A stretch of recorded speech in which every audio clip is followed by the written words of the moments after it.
Namanya TKP ya, TKP ditemukannya orang meninggal dunia agak, emang auranya agak berbeda lah. Saudara, ini adalah kamar dari diplomat muda Arya Daru yang pada saat itu ditemukan tewas meninggal dunia.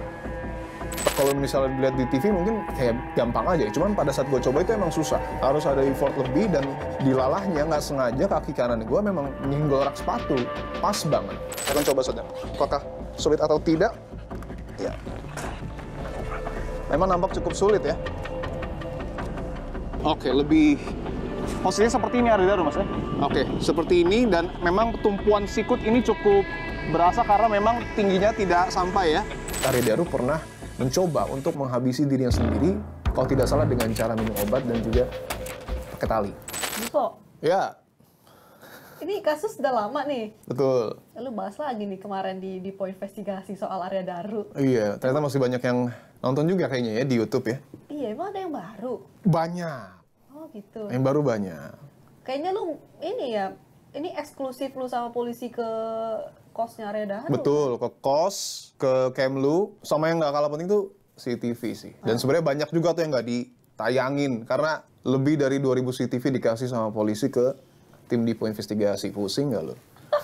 Gimana? Jadi gimana coba ceritain? Oke, sini gue kasih tahu.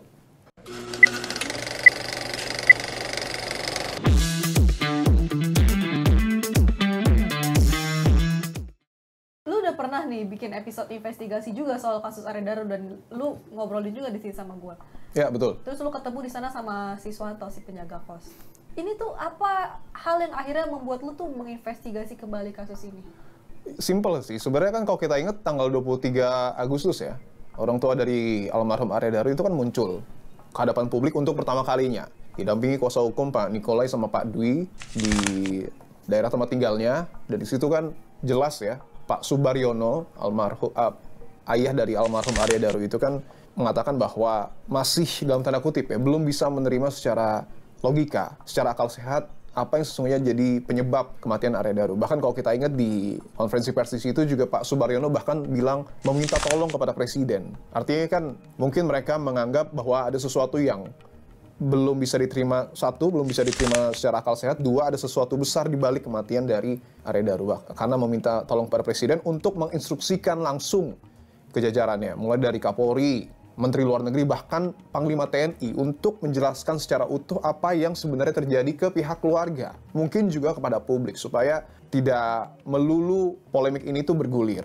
Dari situ sebenarnya gue mengangkat tema ini, jadi nggak ada alasan lain sebenarnya. Nggak ada alasan lain, dan pas pitching, pas gue mau coba menyusun siapa aja yang mau gue wawancara, list pertama itu Pak Subaryono, bapaknya almarhum Arya Daru, tapi memang saat itu mungkin situasinya belum terlalu memungkinkan ya. Belum terlalu memungkinkan karena agak sulit dan dilalah kepotong sama demo. Gue inget banget tuh, itu kan bapaknya ngomong 23 Agustus, minggu depannya kita liputan, udah running 28 Agustus tuh gue sama polisi, dan itu kepotong. Harusnya tuh tayang berarti akhir Agustus ya, atau awal September, tapi kepotong demo. Nah, di situ memang agak sulit untuk mendapat akses ya ke Pak Subaryono. Di situ gue juga teleponan sama Pak Niko dan lain sebagainya, memang kayaknya belum bisa di pekan itu. Tapi ini juga nih, gue nggak tahu nih, bak gayung bersambut aja. Pas gue nentuin tema itu, gue dapat informasi dari tim Buletin Kompas TV. Di situ mungkin sebagai respon terhadap keluarga ya, polisi itu menawarkan kepada beberapa media untuk ayo, kalau memang mau dibuka seluruh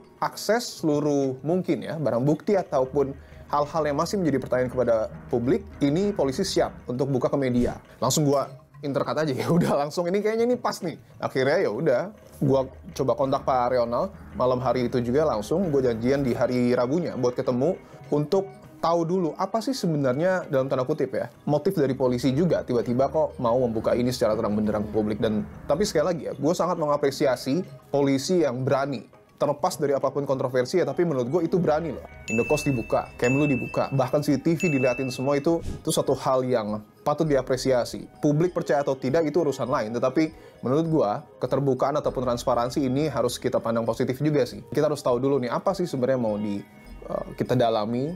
Tentu apa yang jadi background gue adalah pertanyaan-pertanyaan di publik.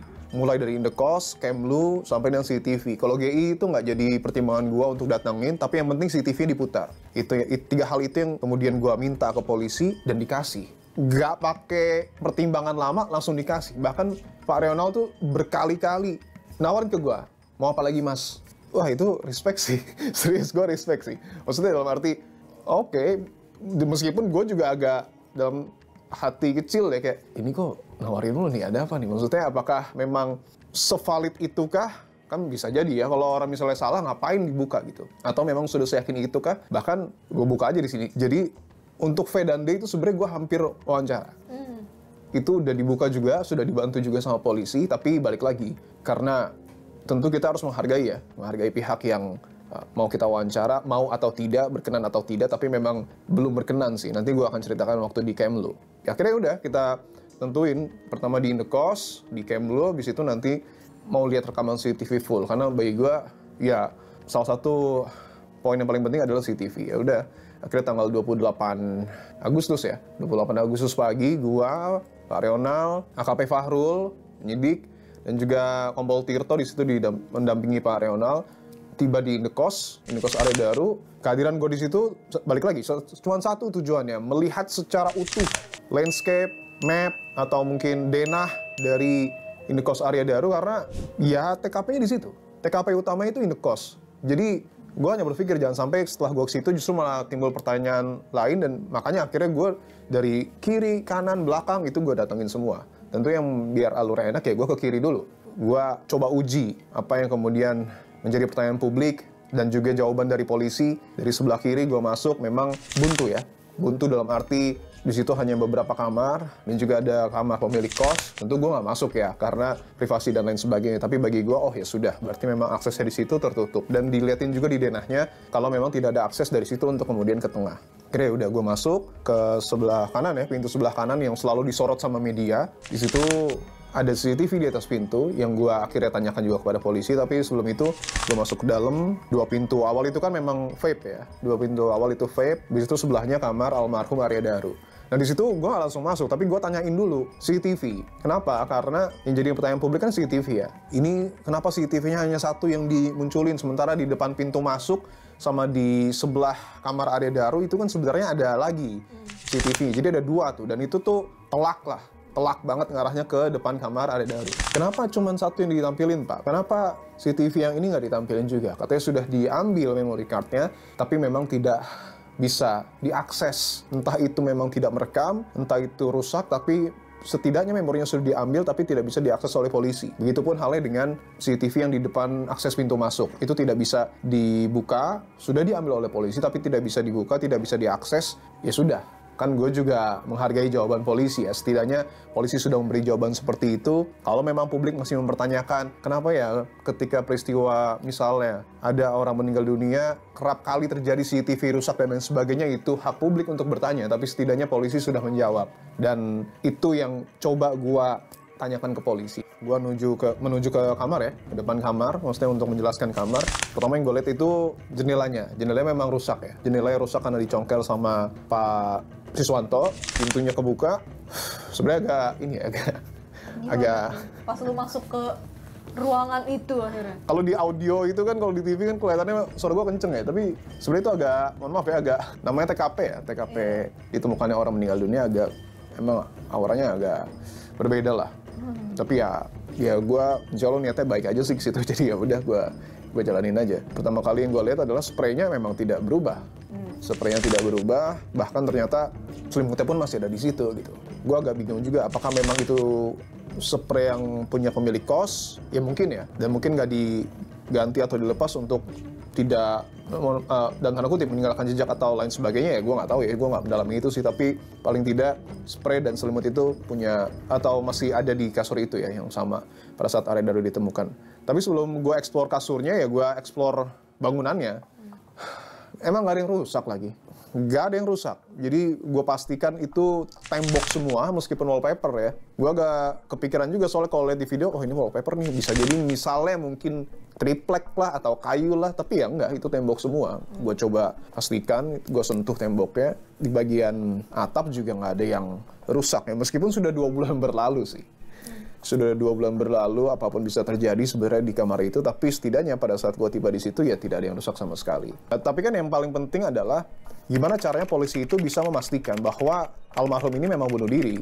Padahal kan nggak ada bukti otentik ya, CCTV atau dan lain sebagainya. Polisi atau Pak Rional menjawab bahwa seluruh DNA, sidik jari, penjaga kos, tetangga kos, itu sudah diperiksa semua. Dan tidak ada sama sekali yang berada di kamar Arya Daru. Makanya itulah polisi, ya mungkin polisi lebih tahu ya, scientific crime investigation ya, kita sebagai awam tentu mungkin tidak terlalu paham seperti polisi. Tapi polisi meyakini bahwa investigasi yang sudah dilakukan secara saintifik menunjukkan bahwa di malam hari itu tidak ada satu orang pun yang berada di kamar kos selain Arya Daru. Artinya cuma Arya Daru sendiri. Tapi kan tetap ya, maksud gua ketika polisi memberikan pernyataan secara lisan, akan terus terjadi pertanyaan di tengah publik. Akhirnya gue tanyakan ke Pak Rional dan gue praktekkan langsung. Pak, tadi Bapak bilang ada 2 akses untuk masuk dan juga keluar dari kamar Arya Daru. Yang pertama itu pintu, yang kedua jendela. Ya sudah, saya izin coba Pak. Karena ternyata polisi juga sebelumnya sudah mereka gitu ya. Mereka adegan, apakah mungkin ada orang yang keluar dari kamar Arya Daru melalui jendela. Akhirnya gue kunci pintunya, terus gue buka jendelanya. Nah, slot jendela itu kan di bawah. Memang sebelum gue ke situ, gue udah meniatkan akan mencoba keluar lewat jendela. Karena kita udah sama-sama lihat kalau slotnya itu di bawah. Akhirnya udah, gue izin coba. Tapi di situ sebenarnya Mas Wahrul menjelaskan, ini sudah kita coba lakukan Mas. Kalau memang ada orang yang keluar dari jendela, itu lumayan sulit. Kalau tidak terlalu tinggi. Kalau tidak terlalu tinggi nih. Karena kan gue sama Arya Daru tingginya nggak terlalu beda ya. Gue 168, almarhum itu 165. Itu kalau almarhum. Tapi kalau misalnya orang lain misalnya mau yang keluar, itu harus lebih tinggi. Kenapa? Ini sebelum gue coba nih. Karena Mas Wahrul bilang kalau tingginya misalnya kayak gue, 168, atau mungkin lebih pendek, itu pasti akan nyenggol rak sepatu. Iya. Sementara pada saat polisi ke situ, rak sepatunya rapi. Itu tuh menarik juga tuh, maksud gue, masa iya sih sedetail itu? Maksud gue sih belum percaya saat itu ya. Belum percaya dalam tanda kutip. Karena gue belum mencoba. Akhirnya gue coba, bener lagi kesenggol. Kalau lu perhatiin tuh, bagian kaki gue itu yang bawah tuh nyenggol. Iya. Itu gue, awal mulanya kan gue naikin kaki kiri. Itu susah. Itu sebenarnya nggak langsung jadi. Gue sempat mundur dulu, ternyata susah ya. Gue coba lagi. Kalau misalnya dilihat di TV mungkin kayak gampang aja. Cuman pada saat gue coba itu emang susah. Harus ada effort lebih dan dilalahnya nggak sengaja kaki kanan gue memang nyenggol rak sepatu. Pas banget. Akhirnya yaudah, pas naik agak susah, harus kepala juga menumpuk ke jendela. Dan harusnya itu sudah diselidiki juga oleh polisi ya. Entah itu misalnya ada rambut kah atau sidik jari dan lain sebagainya. Mungkin juga kan ada ya pernyataan pakai sarung tangan dan lain sebagainya itu. Tapi polisi bilang sudah diselidiki. Akhirnya gue keluar, nah kalau keluarnya gampang. Keluarnya gampang banget, orang nggak ada tralisnya kan, keluarnya gampang. Tapi ya udah gampang, muter. Gue coba tutup, ya kekunci. Dan itu juga diamini oleh polisi sih. Tapi ada 2 hal yang disampaikan oleh polisi. Bahwa tidak ada siluet orang keluar dari jendela ketika malam kejadian. Artinya lampunya nyala tuh. Itu analisa pertama. Tidak ada siluet orang keluar, meskipun karena CCTV-nya ke pintu ya. Tapi at least nggak ada siluet orang keluar. Yang kedua ada lampu sensor.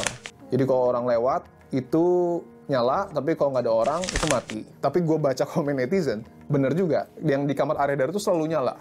Selalu nyala lampunya. Artinya mau ada atau nggak orang, ya itu selalu nyala lampunya. Terus, ini yang menarik juga sih, pas lu ke gedung Kemlu ya. Betul. Lu kan mempraktekkan pas si Arya Daru itu mencoba untuk melihat dari rooftop. Iya. Itu tuh gimana tuh? Iya itu gue juga agak kaget sih. Di part itu gue lumayan kaget juga sih. Jadi ya singkat cerita ya udah masuk ya. Udah masuk segala macam. Kalau kata keterangan satpam itu memang beliau melihat secara langsung almarhum Arya Daru masuk lewat situ. Bahkan menyapa dan mengatakan bahwa Arya Daru itu ingin ngambil mobil. Makanya masuknya lewat basement. Nah, di situ Pak Rional nimpalin. Karena gue nanya, mungkin gak sih Pak, kalau sedikit berlari itu bukan, atau kenapa Arya Daru sedikit berlari itu alasannya apa? Apakah betul karena hujan, atau karena dibuntuti? Nah, kalau kata keterangan satpam sih, nggak ada yang aneh sih, nggak ada yang mencurigakan lah. Abis itu Pak Rional bilang, ya itu berlari karena hujan. Makanya di situ gue langsung tampilin CCTV-nya. Pertama kali gue lihat, oh iya hujan. Karena kalau di pas capture-an itu, nggak kelihatan sama sekali. Kan polisi preskon tuh di capture ya, foto doang gitu, itu nggak kelihatan sama sekali. Tapi di CCTV clear jelas hujan, malah ada satpam juga yang, jadi itu kalau nggak salah entah satpam atau OB ya. Satpamnya itu kalau nggak salah 3, terus ada OB yang, tapi nggak gue tampilin ya, ada OB yang di situ, memang lari-lari kecil juga, mirip sama kayak Arya Daru, artinya kan hujannya memang cukup deras ya. Dan di situ ekspresinya senyum, nggak, ya mohon maaf ya, mungkin gue orang awam ya, tapi tidak terlihat gerak-gerik takut. Akhirnya ya udah, gue masuk ke dalam lewat basement, gue compare lagi sama CCTV-nya, terus ke lift, ke atas gue compare lagi sama CCTV. Waktu di lantai 12 setelah keluar lift tuh sebenarnya Arya Daru sempat buka satu pintu kayak ngecek sesuatu lah. Gue juga nggak tahu tuh. Apakah mungkin HP di situ? Nah, gue nggak tahu. Karena ternyata area itu adalah ruang kerja ataupun kantor Arya Daru sebelum pindah ke PWNI. Jadi mungkin emang udah tahu ya sedikit banyak lokasi di situ tuh denahnya seperti apa. Akhirnya ya udah gue ke atas, sebelum ke rooftop kan dia naruh ini ya, naruh ransel dan paper bag kalau berdasarkan keterangan polisi. Habis itu gue ke rooftop. Nah, menjawab pertanyaan Michelle ya, kaget cuy, serius. Gue kaget sih di situ. Karena polisi bilang 2 kali ya, 2 kali Arya Daru mendekati dinding lah, tembok di rooftop itu. Yang pertama itu yang gue lihat, di situ gue belum terlalu kaget. Karena ternyata, arah samping. Kalau untuk ngeliat ke arah jalan tuh jauh lah. Maksudnya bukan di situ titiknya itu, tapi ke arah samping, ke arah gedungnya dia, PWNI. Nah di situ kan ada semacam analisa dari polisi bahwa Arya Daru tidak jadi, mohon maaf ya, tidak jadi melompat itu karena mungkin terhalang, kalau di titik pertama ya, terhalang rooftop sama ada rooftopnya lagi tapi yang bangunan bawah. Itu analisa polisi. Mungkin karena, mohon maaf sekali lagi, tapi karena ada rooftop lah. Karena ada rooftop dan ada balkon, jadi Arya Daru mungkin melihat ataupun menilai tidak terlalu tinggi. It's okay, gue terima. Tapi ketika di titik kedua nih gue agak kaget nih, sejujurnya gue agak kaget. Pas gue, jadi kalau di titik pertama itu pakai batu ini ya, pakai batu kotak gitu, nggak susah. Yang kedua tuh emang tinggi temboknya. Jadi kalau misalnya mau ke situ memang harus agak sedikit loncat ya. 150 cm kalau nggak salah, lebarnya 30 cm. Di tayangan sebenarnya nggak gue tampilin ya, diukur juga sama polisi sebelum gue coba. Akhirnya gue coba, pertama kali gue lihat gue kaget karena itu telak banget akses jalan di Kemlu. Jadi kalau misalnya ada analisa yang bilang bahwa Arya Daru ke rooftop untuk memantau sesuatu, itu bisa aja. Kalau dari ini ya, kalau dari peragaan yang gue lakukan ya, bisa aja. Karena kan kalau malam mungkin lihat orang susah. Tapi kan kalau lihat lampu mobil kan kelihatan jelas. Dan memang kondisinya yang menarik saat itu juga hujan sih. Jadi selama di rooftop tuh Arya Daru mungkin hujan-hujanan juga ya. Dan bedanya sama titik pertama itu tinggi banget sih. Tinggi banget itu karena nggak ada yang ngehalangin aja. Mungkin yang ada ngehalangin rooftop yang lantai 4. Tapi, ya mohon maaf ya, kalau misalnya ada orang loncat dari situ sih kelar sih.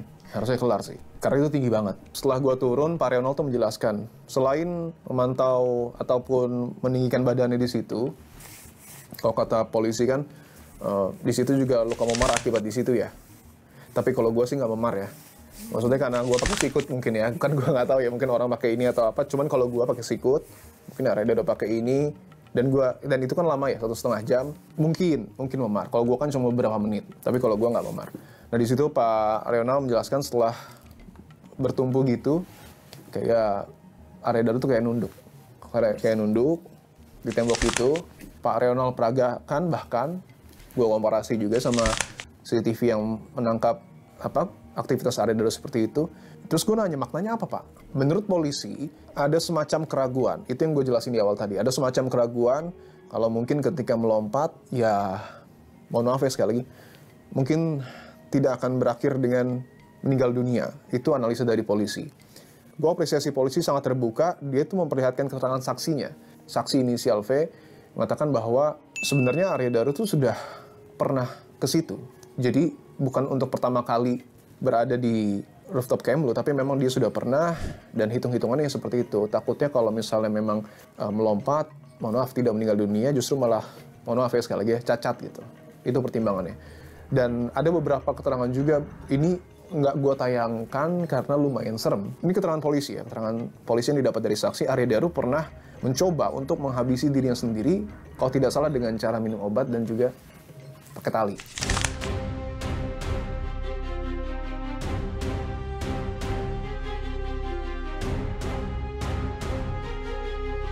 Nah, sebelum itu juga Arya Daru tuh, ini berdasarkan keterangan polisi lagi, Arya Daru itu pernah ditugasin sama atasannya untuk ke Bandara Suta kalau tidak salah, menerima kedatangan jenazah dari ayah bosnya ya kalau tidak salah. Di situ ketika jenazahnya datang, Arya Daru tuh sempat cerita ke V ini, kenapa nggak gua aja yang ada di situ ya? Kacau sih. Gue tuh agak, sebenarnya makanya gue nih dilematis nih.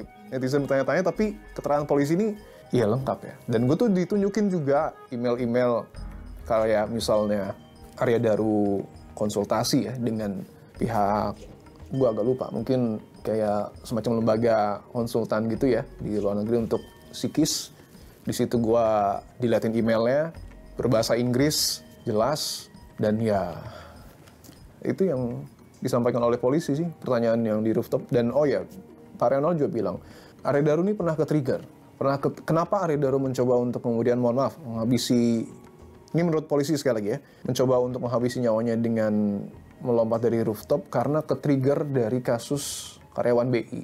Itu juga nggak gue tayangin, tapi kalau yang nonton silakan aja di pause, dilihat, dibaca aja gitu. Menurut gue itu part yang cukup aman lah untuk dibaca, seenggaknya memberi penjelasan tambahan kepada publik dari keterangan saksi yang didapat polisi sih. Nah gitu sih. Oke, ini banyak sih menariknya adalah selama ini kan kalau sebelum-sebelumnya tuh polisi nggak mengungkapkan secara penuh ya rekaman CCTV itu. Kenapa akhirnya polisi tuh ngebuka semua rekaman CCTV itu, bahkan dia sampai nanyain perlu apa lagi? Betul, sama sih sebenarnya kalau gue lihat tentang waktunya ya, itu sama, ini sebagai respon juga sih. Kebetulan pas aja ya, respon dari polisi ketika ternyata ayahnya almarhum bertanya didampingi kuasa hukum, respon polisi adalah dengan cara seperti itu. Mungkin ketika misalnya, gue nggak tahu ya walau alam, ketika misalnya dibuat preskon lagi kan belum ada temuan baru nih. Jadi untuk cepatnya ya sudah, siapa kira-kira yang mau ya gue sih ayo untuk membantu keluarga juga sih. Sesederhana itu sih sebenarnya. Satu hal yang ini sayang sih, tapi emang gue nggak terlalu ngotot karena gue emang mau ngebuka lokasinya dulu aja. Jadi waktu di Kemlu tuh gue agak sempet lama ya. Jadi ternyata polisi juga nggak bisa semudah itu untuk kemudian dalam tanda kutip ya jalan-jalan di Kemlu, meriksa segala macam karena harus ada administrasi. Nah di situ tuh gue kurang lebih nunggu berjam-jam lah, tapi gue minta tolong ke penyidik, sama kan Pak Ronald juga sudah menawarkan ya untuk wawancara V. Nah penyidik yang WA dan ketemu sama V itu ada di situ. Terus gue ajak ngobrol, Mas gimana, Mas bisa nggak untuk wawancara V? Dia bilang sudah ketemu Mas, saya sudah ketemu sama V, sudah saya tawarkan, memang nggak bisa. Terus gue ditunjukin tuh chatnya tuh. Ditunjukin chatnya, terus gue bilang, Mas tolonglah, coba tanya. Gue nggak bawa kamera, gue nggak ngeliput, gue cuma pengen ketemu. Gue minta kayak gitu. Diproses lagi sama penyidiknya, memang belum mau ya. Padahal tuh gue di ruang, gue lobby nih. Ya mungkin berapa meter doang sih, cuman beda ruangan, ada di situ orangnya. Tapi kan gue nggak seini juga ya, nggak membabi buta juga lah, maksudnya ya gue hargai lah, kalau misalnya emang nggak mau ya it's okay. Tapi ya memang agak sayang sih karena sudah deket ya, sudah ya tinggal ketemu lah, tapi memang belum mau sih. Ini juga yang gue obrolin sama Pak Nikolai sih, sama kuasa hukum ya, kuasa hukum dari keluarga Arya Daru. Gue menanyakan juga respon dari istri kayak gimana. Karena kan sampai di saat ini meskipun keluarga dalam hal ini adalah ayah dari Arya Daru udah muncul ke publik, tapi yang belum ngomong sama sekali itu kan istrinya. Tapi kalau dari keterangan Pak Niko, istrinya dalam tanda kutip ya mensupport apa yang kemudian dilakukan oleh kuasa hukum, sama Pak Subaryono juga yang mempertanyakan. Terus gue nanya ke Pak Dwi, kira-kira mungkin nggak Pak kalau istrinya ngomong? Mungkin. Nah itulah kita tunggu bersama aja. Kalau misalnya memang ternyata muncul ke publik, gue sih siap ya, siap untuk memfasilitasi, menjembatani supaya kegelisahan keluarga tuh bisa terjawab lah. Kalau temennya yang D, sama jawabannya belum mau juga, dan kita hargai itu sih. Cuman kalau gue jujur, gue pengen banget ketemu V sih sebenarnya. Ya, mau konfirmasi aja apa yang disampaikan polisi sama keterangan pihak keluarga, pengetahuan V ini seperti apa. Ya gue pengen tahu aja sih. Karena kan katanya tempat cerita ya. Tempat cerita dari almarhum. Begitu kan beberapa jam sebelum ditemukan tewas kan juga bersama mereka. Betul. So, setelah hasil investigasi lu soal Arya Daru ini yang kesekian kalinya, apa hal yang dapat lo simpulkan? Kalau ditanya titik terang atau enggak sih, pasti makin terang ya. Karena yang sebelumnya bukan nggak berani ya. Yang sebelumnya belum dibuka oleh polisi, Tapi sekarang sudah dibuka, Indekos, Kemlu, sudah dibuka semua tuh. CCTV juga sudah dibuka. Kalau memang membuka kemungkinan, ya kemungkinan itu menurut gue sudah ada dari awal sih. Sebelum gue ke situ juga kemungkinan itu sudah ada. Dan memang kalau berdasarkan keterangan polisi itu semua kemungkinan sudah dibaca, sudah diperiksa, sudah dianalisa oleh polisi. Makanya polisi berani memberikan konferensi pers seperti itu. Meskipun ya gue agak terkaget-kaget di awal karena kecurigaan-kecurigaan ini kok kayaknya cocok nih sama kemungkinan-kemungkinan misalnya di Indekos ataupun di Kemlu. Tapi ya balik lagi kan semua harus dibuktikan. Intinya itu sih menurut gue.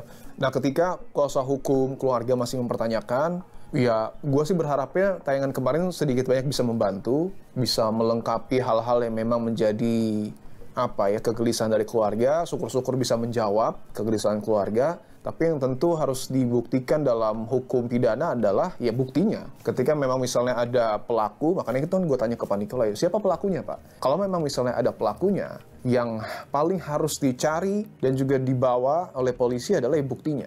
Kalau memang ada buktinya sih, nggak ada soal si polisi harus mengusut sampai tuntas sih. Artinya kan kuasa hukum saat ini sudah ke Bareskrim, minta audiensi dan ya mungkin minta bahkan kasus ini dialihkan. Syukur-syukur bisa analisa bareng. Karena kan Pak Nikolai juga ini bukan orang sembarangan ya. Pak Dwi juga bukan orang sembarangan. Punya analisa tajam. Syukur-syukur bisa analisa bareng sama polisi untuk mengungkap kasus ini sih. Dan netizen harap bersabar. Ya netizen, kalau ada pertanyaan nanti kita Aduh. Silakan.